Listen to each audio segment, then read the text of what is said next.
Well, good afternoon. It is Wednesday. It is January 21st, and I have a little over 3 weeks before I officially retire. And man, I'm excited about it. I really am. And I created this channel sort of to document and journal, life before early retirement and then life after early retirement. And I've got to admit, I'm also nervous. Excited. I think we're good, but I don't think you can. Unless you've got millions upon millions of dollars, it's very difficult to retire and not have a little bit of anxiety going on about retirement. We are not multi millionaires by any means. We have saved and we've tried to, we've gotten our bills paid off. And I realize that as I move into retirement, I guess the reason that I'm going into retirement with fear and trembling, as I tell people, is because you never know what's going to happen in the future. So many things can wipe you out financially.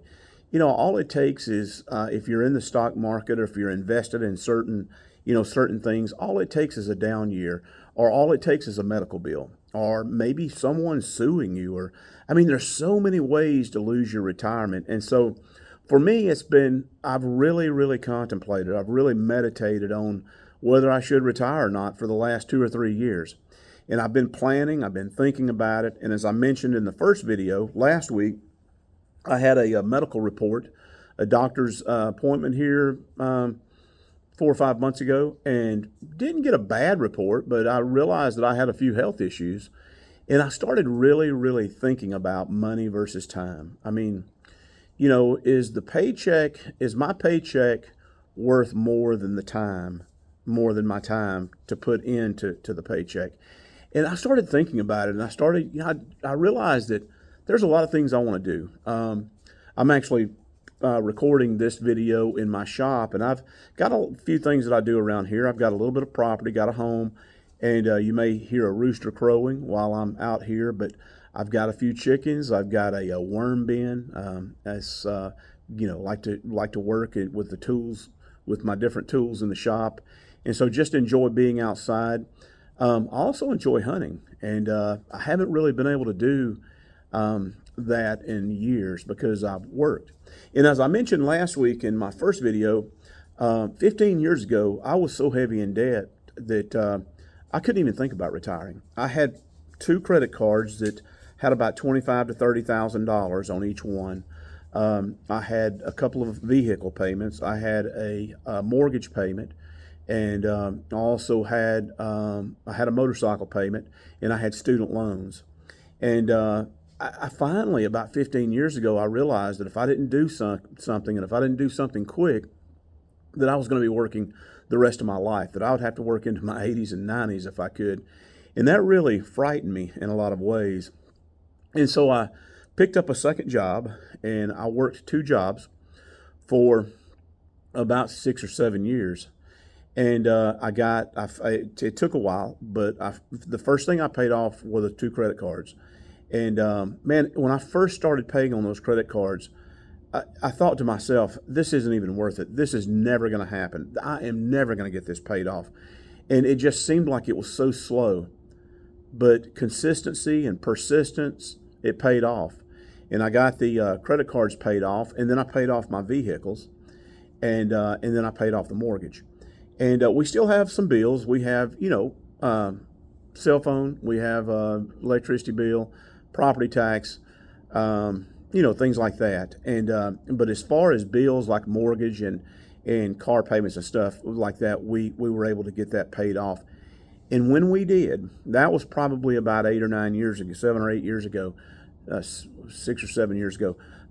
When we got everything paid off, things started moving. I had been saving a little bit as I was paying the bills off, but I started investing, and I started investing in some stocks and some mutual funds and some index funds, and they did really well over the years. And so I continued working 2 jobs. Actually, up until last year, I had 2 jobs. And on the second job, I saved everything and saved a lot of what I had on the first job, especially after I had all my bills paid off. But there were 4 pots of money that I saved, that I invested in. First of all, I would put a certain amount in savings each paycheck, and I use CIT Bank. They have a high yield savings account. It pays 3.8%, and that doesn't sound like a lot, but that was more of an emergency fund just in case I needed some. And I kept putting, 10 to 15% of my savings I would put in that savings account. The second pot of money was metals. I started investing in gold and silver.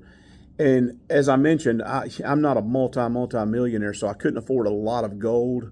But I invested in a little bit of gold, and I invested in silver, and tried to invest, a few $100s a month, $300 or $400, as much as I could every month. And I just started stacking silver and a little bit of gold, and been doing that over the last 7 or 8 years. The third pot of money that we try to invest in, and we don't put a whole lot into crypto because it's so volatile. But over the last 6 or 7 years, we've been putting into crypto. We've bought the crypto that I'm invested in is Bitcoin, Ethereum, Solana, and XRP. And I didn't invest in Bitcoin when it was $10 or $100. Matter of fact, I've probably made about 30 or 40% since last year on Bitcoin. Bitcoin's down right now, but I haven't put a whole lot in that. I've probably put about 10% of the money that I was saving into crypto over the years because it was so risky. And then the fourth pot of money was the stocks and mutual funds. And personally, this isn't financial advice. I'm just telling you how we sort of got through and managed to come up to this point of retirement. But I chose Fidelity, and I started investing in several mutual funds and an index fund and some stocks. And I invested in FXAIX, which is a Fidelity index fund. It's a great fund. It has probably averaged paying about 12% a year. Also invested in the two mutual funds that I invested in was FBGRX and FOCPX, and they've done really well. Probably averaged about 12 to 14% each year.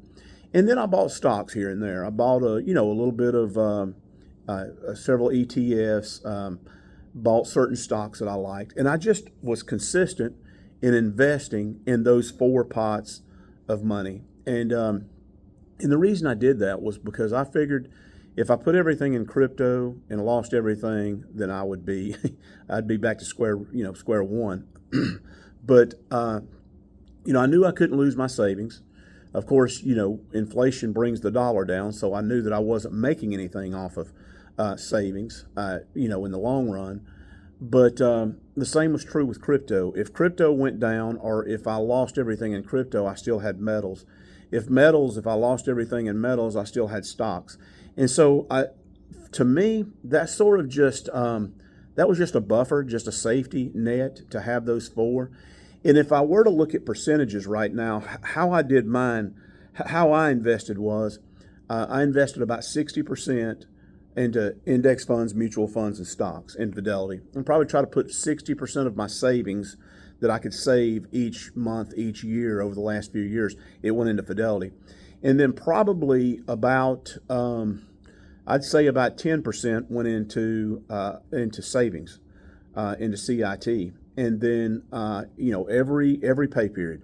And then on the metals, probably about 15%. And, let me think. I'm losing sight. I'm losing my train of thought. So 60% probably in stocks, 10% in savings, 15 probably 10% in crypto, and probably about 20% in metals. And that's just sort of how I've done it. And so what I plan to do, and I'll talk a little bit more about this in the next video. In my case, since I'm not a multi-millionaire, I need to make, I know this sounds crazy, but I need to make as little as possible over the next coming years. And I'm trying to keep myself in a certain tax bracket. And I'll talk a little bit more about that. But that's where the savings account comes in, because, just say that you're able to save $100,000 in savings. We're just going to take $100,000 is just a figure. And say you've got $100,000 in savings, and you want to live off that savings, say for 2 years. You want to withdraw $50,000 a year. You can get by on $50,000 a year. Your money's going to draw interest, but you're not paying income tax except on that 3.8%, at least right now, interest on that $100,000. So in other words, if the interest rate stayed at 3.8% and I had $100,000, next year I'm only paying income tax on $3,800. And to me, that's sort of how I've worked everything. I'm sure I'll have to come up with a different plan when I get a little bit older and start, when I'm required to take out money out of the investments. But a lot of the Fidelity accounts we have a Roth, and a Roth is probably probably our favorite account. That's a tax-free account. You invest money after you pay taxes on it, so it grows tax-free. We also have some 401ks that grow that we don't have to pay taxes on until we start taking money out, and we're not planning on taking any money out of that. The crypto and the metals, we've got that as just a safety net. I mean, if we have to sell it really quick or something, we can do that and survive. But we're planning on living off savings at least for the next few years, so that we can really draw down our taxable income for the next few years. But the next video, I want to talk to you a little bit about some of the assets, some of the things that we've had to buy over the last couple of years, and how we looked at specifically cars and things that we needed around this little bit of property that I have, but how we chose different assets, how we looked at cars, how we looked at a truck, I've got a tractor, how we looked at the different things that we bought, and how they play a part in retirement, in our retirement planning. But if you like this video, if you like this type of content, please like the video and subscribe, and even leave a comment if you would, where you're from. I'm brand new to this, so I'm still learning the ropes. I don't really know how to fade in and out the video. I don't know how to do how people sort of tie one video segment into another. Hopefully I'll learn that here before long. So again, you're getting just the uneducated, raw side of this channel. But anyway, God bless you, and I hope you have a good week. Bye-bye.